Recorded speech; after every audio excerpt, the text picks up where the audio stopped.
We're here to guide you through installing and activating your eSIM from EsimSurf. To install and activate an eSIM, you'll need an active internet connection. It's best to install the eSIM a few hours before your trip and activate it upon arrival at your destination. After purchasing on our website, you'll receive an email with all the necessary activation details. Let's get started. Grab your phone and make sure you have a stable internet connection such as Wi-Fi or mobile data. If you have an iOS 17.4 or later version, you can activate it with a single link.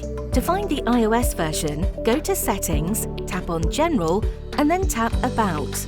If it shows 17.4 or more, just head over to your email, open the delivered email and follow the activation link, and then click on Allow.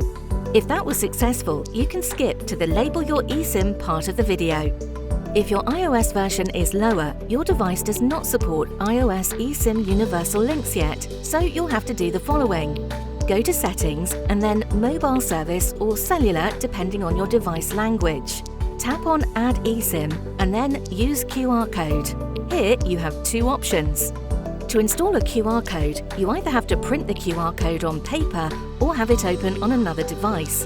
Either way, position the QR code in the center of the camera scanner and within a few seconds the data plan will be recognized. The other way is to activate the eSIM plan manually. Tap on Enter Details manually, open the purchase email, copy and paste the SMDP Plus address and activation code details, then click Next. Within a few seconds, the eSIM will be installed. At this stage, your eSIM card is installed. Now go to Mobile Services or Cellular. Select the newly installed eSIM and tap Mobile Plan Label. Label your newly installed eSIM card as EsimSurf, Destination. Before entering the destination country, again go to Settings, tap on Mobile Services or Cellular, and then Mobile Data.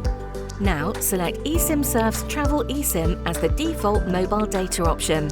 It's super important to disable the Allow Mobile Data Switching option to avoid expensive roaming fees. Already arrived at your destination? It's time to activate your eSIM. Go back to Mobile Services or Cellular and select your EsimSurf's eSIM. Make sure it's active and data roaming is enabled. Lastly, go to Network Selection and make sure you select a mobile network that is compatible with EsimSurf. Congratulations! Your EsimSurf eSIM is now active and your device is connected to the internet. If you get stuck or need extra help, make sure to reach out to EsimSurf support team. We would be glad to help.